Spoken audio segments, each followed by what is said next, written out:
Welcome back to the channel. Today's project is starting assembly on the 318, Magnum 318. But first, if you're new to the channel, there's a lot going on. The 360 and the Valiant has a hole in the piston, so 360 is taking apart a spare one. And so far on the spare, I did tear down. And the other day, before I pulled it back in the corner here, I went ahead and honed the cylinders with flex hone, just like I did with this one here. That way I could just take the tool right back. And I wanted to get that done so I can wash the engine as soon as I get ready. It'll just be ready to wash. And then just to clean up the shop, I went ahead and put the crankshaft back in it and just put the mains, just set the mains back on it. So that's that. It's also still waiting on parts. No parts have showed up for the 360. I decided to get a full kit, a full re-ring kit. So cam bearings, main bearings, rod bearings, pistons, gaskets, and piston ring filer has not made it in yet. So today I'm going to be gapping the ring, or checking the gap on the 318 rings, and as long as they don't need to be opened up, we can go ahead and put the 318 back together as far as the rotating assembly. So crank, pistons, and rods. And in order to do that, I already have it set up here. I need to install my bearings for my rods. I have piston rings here. So I don't have a piston ring squaring tool. So the tool that squares up the ring. So I'm gonna do the old school, just use the piston to square it up, and be good enough. And then, so bearings, rings, I have plastic gauge. And I think as of now, I'm just gonna go ahead and throw the crankshaft in it. That's already been measured. Throw the crankshaft in, and then starting with number 1, put the rings in, put the bearings in, slide it in, and check the bearing with the plastic gauge. If the measurement is correct, clean it, clean the plastic gauge off, put some assembly lube on it, tighten it down. So that's the plan. I'm gonna go ahead and throw this crankshaft in with some assembly lube, and let's get this thing together.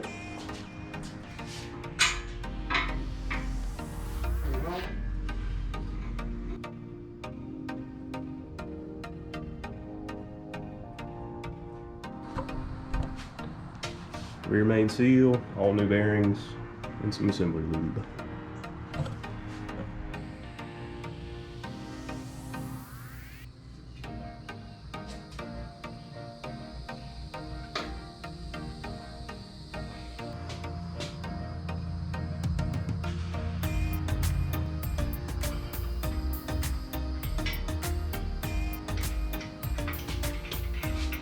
Main cap number 5 has the seal in it, so I'm gonna go ahead and replace that. As you can see, there's 2 different ways this can go, and the fatter side goes inside. So just make sure you reference that correctly. New seal is in, and I put just a dab of gray RTV on the seal. I made sure not to get it on this surface so that doesn't affect my torque, and also made sure not to get it on the inside of the seal because I don't want it sticking. And then also a little assembly lube there. None of these are tight. Summit Racing's website has a torque rating of 85 on these, or torque specifications, so that's what I'm going to use. I'm going to first run them up to 45 though, turn the crank over, make sure everything's coming down properly.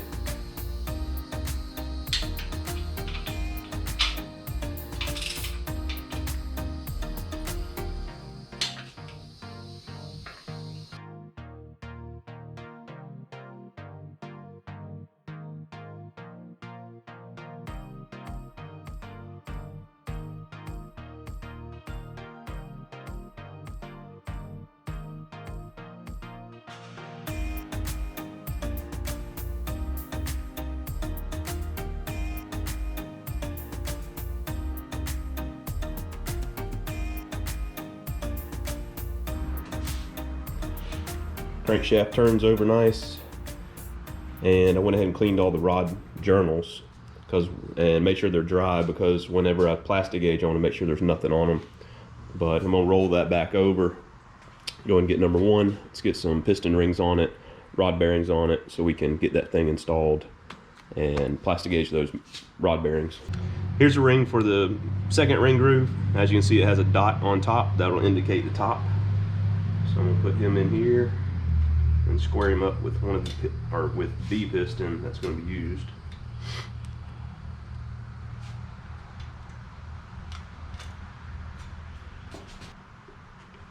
This is not perfect, but this will work.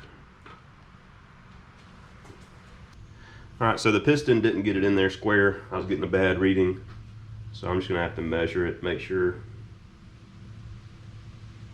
I have the same all the way around. Because if that piston ring's not in there square, you're going to get a bad reading. Anyway, she's in there straight, and I had 23 thousandths on ring number 2, so a little wide, but she's going to have to work. This is groove 1 piston ring. There's no indication of top on either side, and also it is perfectly rectangle. There's no angles cut on it or anything like that, so there's no, it doesn't matter which side goes in first on these, or what side's up.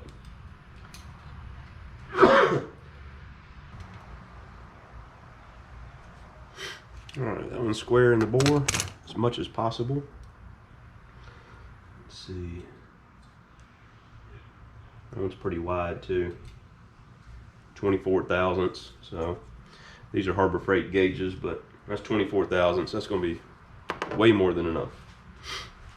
Time to install some rings. So here I have a cap full of conventional motor oil. They don't want you using synthetic.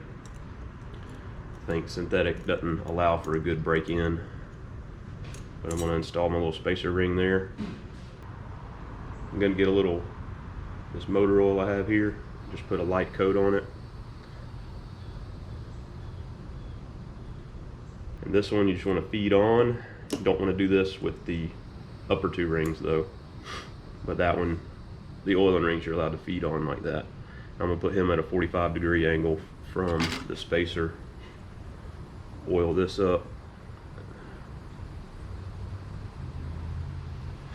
Put him 45 degrees on the other side from my spacer ring.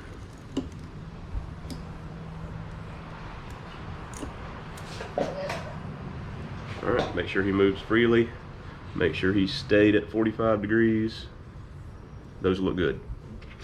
Now, ring number 2. Got the dot on there. Oil it up, both sides. Don't want it dripping. Just want enough for it to spin around in there on startup. Alright, nice little coating. And then I'm gonna wipe my hand off. Okay, now for rings number 1 and 2, I have this little tool. Make sure my dot is up. I'm just gonna put him on number 2.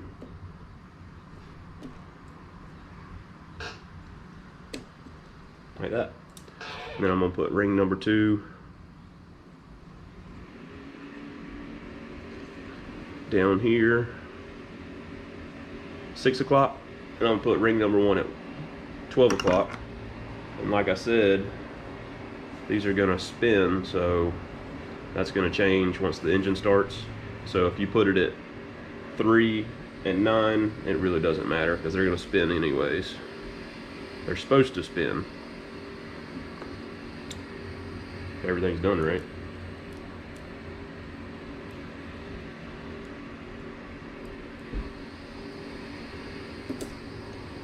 That's it. So they move freely. Need to put on my bearing here. We can install this piston.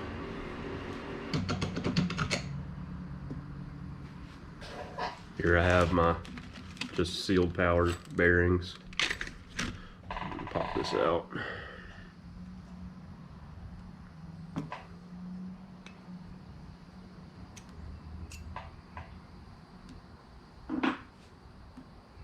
Clean it up. Make sure it's nice and clean, no dirt particles.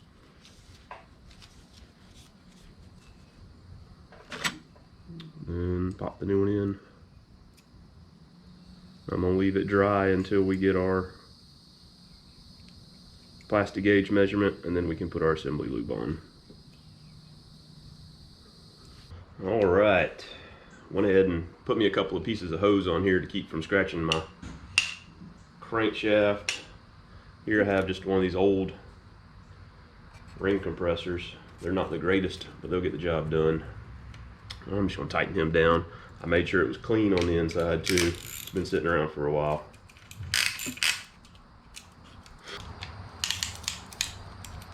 All right, he's good and tight. Now I did also oil down my cylinder. I don't know how long this is gonna be sitting on the engine stand. I do not want my cylinders rusting. So a little bit of oil on the cylinder and a little bit on the piston rings. We can go ahead and knock this thing in.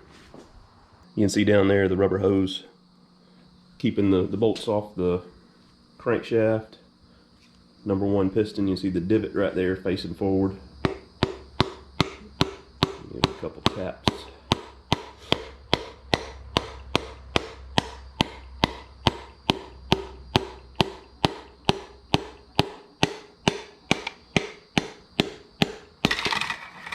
There we go.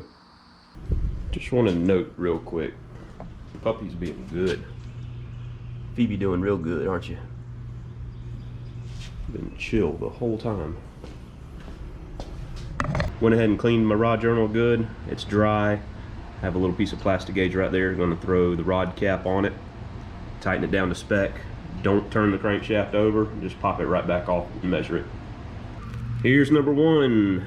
Plastic gauge measures it at, we can see it's smushed there, 15 10,000ths. So nice tight tolerance there. I need to clean that off. Also on the cap, got a little transfer right there. Need to clean that off, and then put on some assembly lube. I'm using Stay Lube. It's old, but anyway, put some assembly lube on it, and then tighten that one down. Move on to number 2. Got to do this 7 more times. This dude just pulled up. See McLaren, it kind of throws an eyebrow. As you can see, McLaren truck is gone. I did go take a look at it, but he didn't want it filmed. That car is going to a customer in the morning, and it's a surprise for the customer. Maybe his wife bought it for him, I don't know.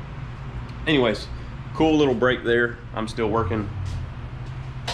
Piston number 2 is in, so I'm going to continue 3, 4, 5, 6 until I get tired and call it a day. I think I got me a pretty good little workstation here. Have my piston tightened up in my clamp, have my rings set up in order, my oil for my rings, my compressor for my rings, my bearings, my tools. So working out good. All right, making progress, and I don't even know where I'm at. I got 7 pistons in.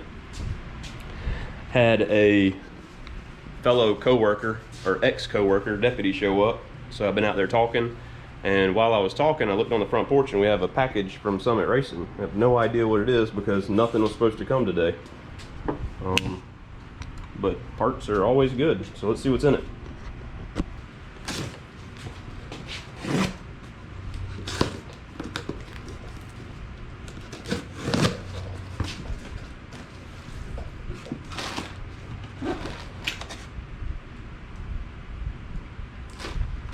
Freeze plugs.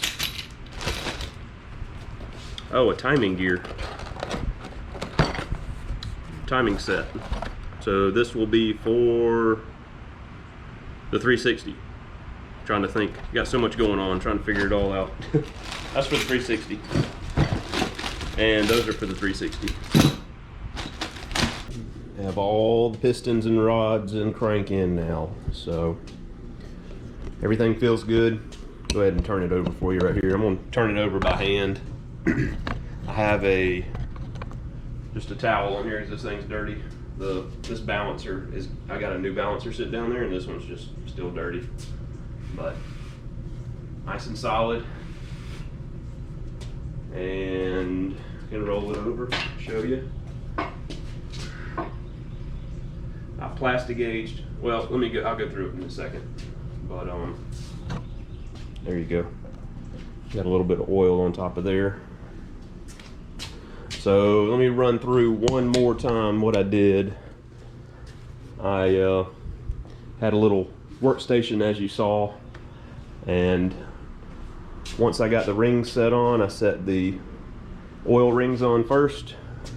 So oil rings, and then my second ring, I made sure the gap was good, installed it with a light coat of oil on it, and then top ring, made sure the gap was good, and then installed it also with a light coat of oil.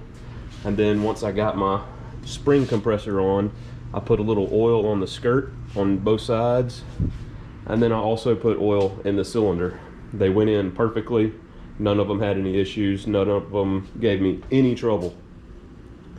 Then I rolled it over the rod, installed the rod cap with new bearings and a piece of plastic gauge. Now, after that, I tightened it up, took it off, made sure the plastic gauge was proper, and then cleaned the plastic gauge off, put some assembly lube, and put it back together. That's it. Everything's torqued. Once they were all in, I rotated it over, retorqued all the mains and the rods to double check. And all of them were perfect. So the 318 is done for now. I'm gonna wrap it up nice. I'm gonna make sure there's a good coat of oil on the lifter, bores, and the cylinders. I don't want anything to rust because I don't know how long it's gonna be sitting over here. It shouldn't be that long. It's gonna go over here with 360's at. 360's gonna come out, and then we're gonna start working on that as soon as parts get here. So the 318 is pretty much at a standstill because the engine has to come out of BigRed. The camshaft's coming out, going in here. The double roller timing chain should be good. It's only got a few miles on it. I've had that engine in for about 6 or 7 years, but it doesn't have a lot of miles on it. And then the cylinder heads off of there are gonna go on here. And we're gonna take BigRed to the track with a 318 with the same cam, same cylinder heads, same intake manifold that runs 1270s right now in the quarter. So that's the plan. Waiting on parts. So once again, just want to remind the new guys, I am not a professional. This is a garage build. It's not perfect. It's just made to get down the road and have fun. We're not working in a dust-free environment, but I'm doing the best I can. Anyways, a lot of fun stuff coming up. Hope you guys are enjoying the builds and the breakage, the carnage, but it's part of it. Every time something breaks, we learn something new. So anyways, hope you guys enjoyed. Time to call it a day. We'll see you next time.